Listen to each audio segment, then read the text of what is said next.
In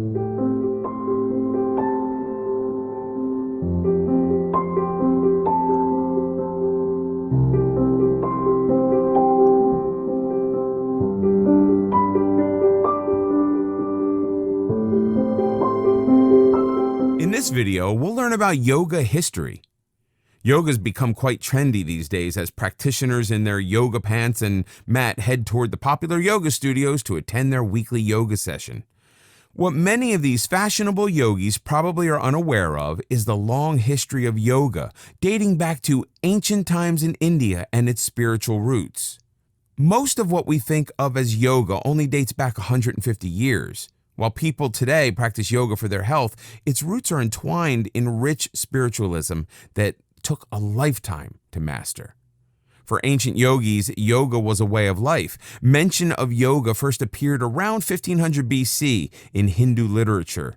The first writings in the traditional Sanskrit, the term yoga, which means yoke, frequently refers to a dying warrior rising to heaven and reaching a higher power.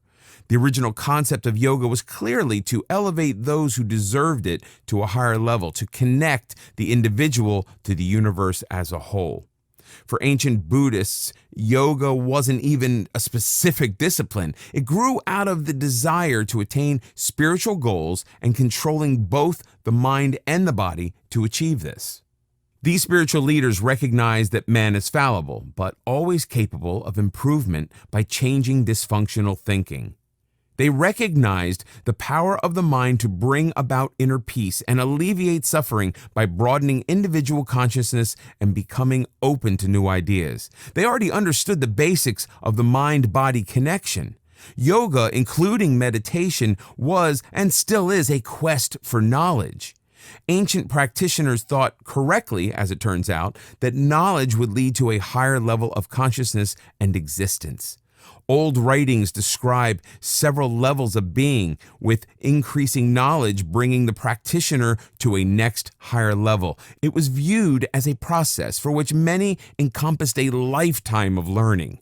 Yoga, the physical part of gaining enlightenment, was to prepare the way to meditation, which was spiritual in nature. The physical side of yoga began to emerge around 500 AD. By the 3rd century, yoga was an accepted Buddhist practice involving a spiritual quest through meditation. This is the classical period where the writings of Vyasa introduced the all-important Yoga Sutras, which lists yoga as a precondition for a higher existence.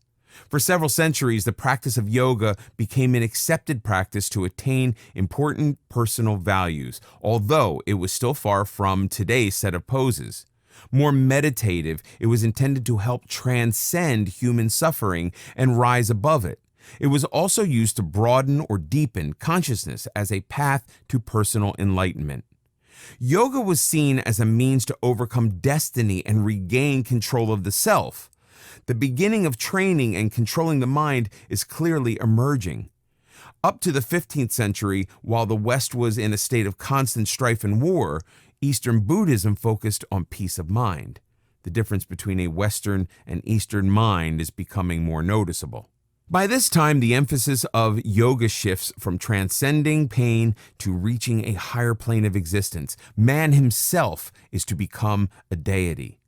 By the 8th century, Hatha Yoga, a mix of poses and meditation, came into practice. It's the beginning of modern yoga as we know it today. Modern yoga. Yoga, the old spiritual quest of Buddhism, didn't reach the West until the 19th century. This coincided with an interest in Indian culture as a whole due to the bourgeoning spice trade. Western culture became intrigued by the writings of Swami Vivekananda, a monk who traveled to Europe and introduced the intelligentsia to Buddhist spiritual writings, especially the 4th century Yoga Sutras, which involved clearing the mind of unwanted thoughts and learning to focus on one thing. Yoga, as we know it today, became popular in the U.S. in the 1940s when young Americans began to take yoga classes.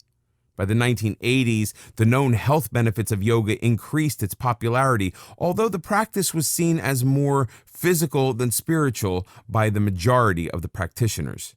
By the 21st century, the devotees of American yoga have increased from 4 million at the turn of the century to 20 million by 2011. This increase in popularity is mainly due to the increased scientific studies of the numerous benefits of yoga, especially the alleviation of stress.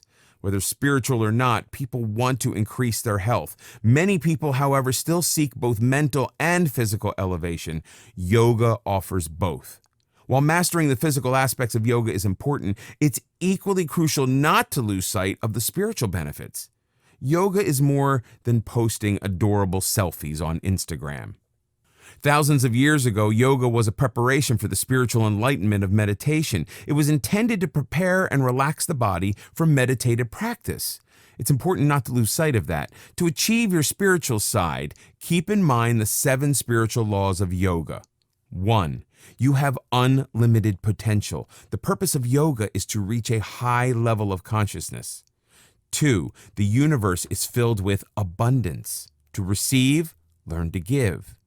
3. Understand the universal law of cause and effect known as karma. Your actions, whether positive or negative, will be returned in equal measure. 4. Don't resist life's forces. Your desires will manifest themselves when you least resist. 5. Be clear on what your desires and intentions are. 6. Stop struggling and remain open to all opportunities that come your way. 7. Know what your true purpose in life is. Meditation, which will be discussed in the final chapter, will help you achieve the spiritual laws of yoga.